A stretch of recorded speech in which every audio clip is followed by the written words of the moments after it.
Hi there everybody, Jack here again at the Vinyl Voyage. So tonight what I thought I would do is a bit of a last minute St Patrick's Day video. St Patrick of course is the patron saint of Ireland, and we celebrate St Patrick's Day as he was the man who brought Christianity to the Emerald Isle. Alternatively though, it's just really maybe an excuse for people to dress up in green, to parade in their streets, to pretend that they've got Irish heritage, and to get pissed on Guinness. But I'm wearing green tonight, and I do like a Guinness, so why not? So I don't drink Guinness very often, but when I do enjoy a wee drop of the black stuff. And they say that Guinness doesn't travel very well, and that you really should drink it in Ireland. Well, I've had a number of pints in Ireland, and to be honest, I couldn't really tell the difference. Though, to confess, I've never had a pint in Dublin, and they say that's where the best pints of Guinness come from. But I've noticed that online there's a number of videos that show you just how to pour the perfect pint of Guinness. So these videos show you which contraption you should use to put onto your can to get the perfect pour, how you should tilt the glass, again to get the perfect pour, how long you should wait to let it settle before you drink it, a number of tips and hacks and methods, all to get the perfect pint of Guinness. Imagine being so obsessive about a hobby. So Ireland, of course, has an extremely rich and diverse musical heritage. There was a number of bands and artists that I could have drawn upon to provide the musical soundtrack to my St Patrick's Day and my pint of Guinness. In fact, that's a complete lie. There was only one. He's got that massive, hefty back catalogue. He's got that beautiful, blue-eyed soul voice. It is, of course, the one, the only Van the Man Morrison. And I saw him a couple of years ago at Belladrum Music Festival, and he was as grumpy as his voice was powerful. He was absolutely brilliant. So here's to you, Van. So I'm going to show three Van Morrison albums because, of course, three is the magic number, and I don't want to show any more because I want to listen to some music and I want to have a few more Guinness. So the first one I'm going to show is from 1968. It's, of course, Astro Weeks, his second album on Warner Brother Records. I absolutely love Astro Weeks. I love that mystical cover, and that really tells you, I think, everything you need to know about the album itself. It's got those stream of consciousness lyrics, that really beautiful acoustic guitar sound. I've got no idea really what the album's about. It's meant to be a concept album, but I've got no idea what the concept is. It just sounds really mystical and ethereal. It's a kind of mixture of blues, folk, jazz, loads of jazzy inflections.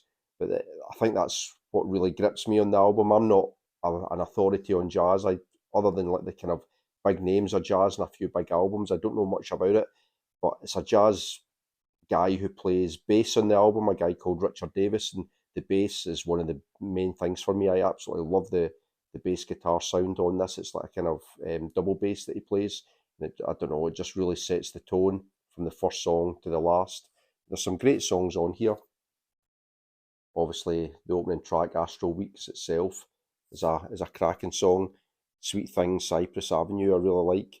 Young Lovers Do is probably the closest you would get to a catchy song, because the album as a whole has got a very unique overall sound, and I think it was panned a little bit in the UK for that it never really had any standout single or kind of individually sounding tracks. Everything kind of sounds as a whole.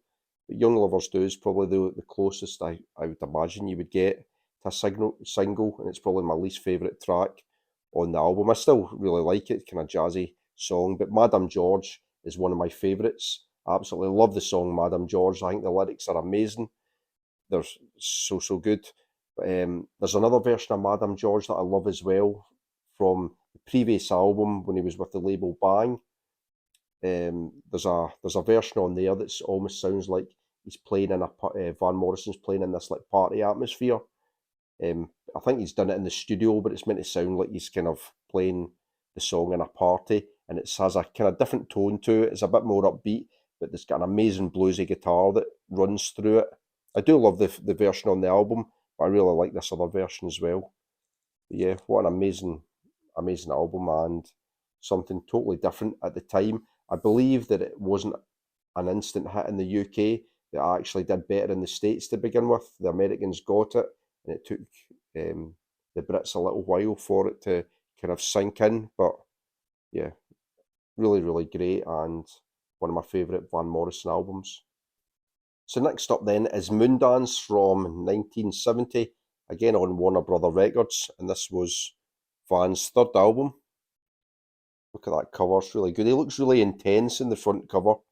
He doesn't look like a very much of a party guy there, but by all accounts, Van liked a Guinness, he liked a pint. Him and Jim Morrison on the Sunset Strip in the late 60s. Yeah, I'd go for a pint with Van. Seemed like a good guy. Look at him, how intense he looks there as well. But yeah, this is probably my favourite Van Morrison album.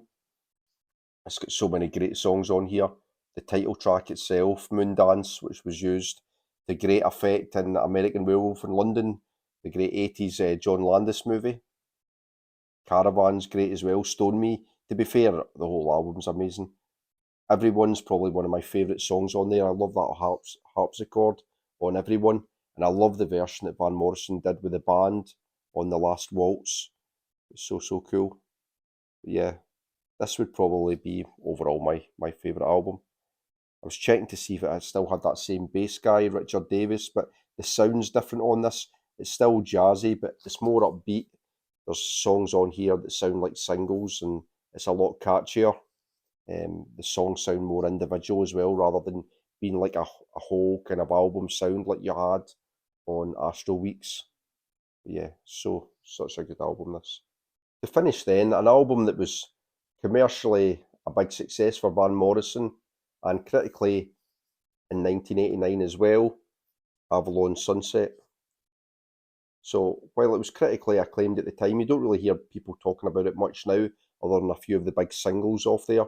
And some of the songs on here were covered by other artists who were very commercially successful with them as well.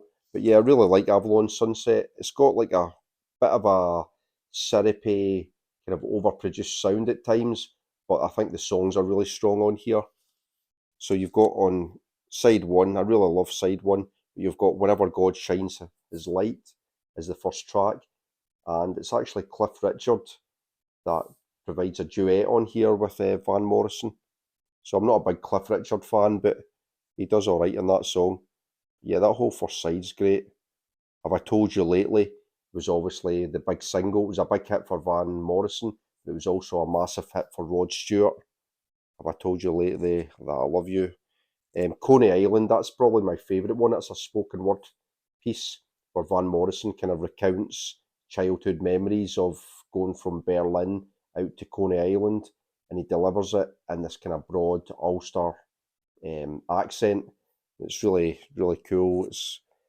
He kind of talks about going to pick up potted herring and mussels on the coast and reading the morning papers, and yeah, I really, really like it. It's almost like a wee snapshot of Van Morrison's youth. And then I'm Tired, Joey Boy, again, is kind of delivered in a really strong Irish accent, which I think is really cool as well. But yeah, that whole first side I love. And in fact, I really like this album overall. It's great. Side two, When Will I Ever Learn to Live in God, is really good. It's like a kind of spiritual album again. These Are the Days, the song that closes it, is excellent. But yeah, a really, really fine album, and one that seems to have been overlooked a little bit in recent years, but maybe a little bit because it's, I said, a bit of a kind of late 80s production sound, but the songs are still excellent, and Van Morrison's voice is still brilliant as well. So while I was listening to Avalon Sunset tonight, I was reading the liner notes and the lyrics, and I never realised, obviously, that Cliff Richard had sang a duet with Van Morrison on the album, but I also never realised that Georgie Fame played Hammond organ on the album, and that reminded me of a story that my friend Richie Evans told me about going to see Van Morrison. So he's seen Van Morrison 4 or 5 times live, and he said to me that out of those 4 or 5 times that he'd seen him live, Van Morrison never ever said one word to the audience other than "Long live Georgie Fame." So as you can probably tell, I'm not really overly fussed about the perfect pour. I'm just going to top up my glass and say to you, thanks for watching. Give me a thumbs up if you liked it.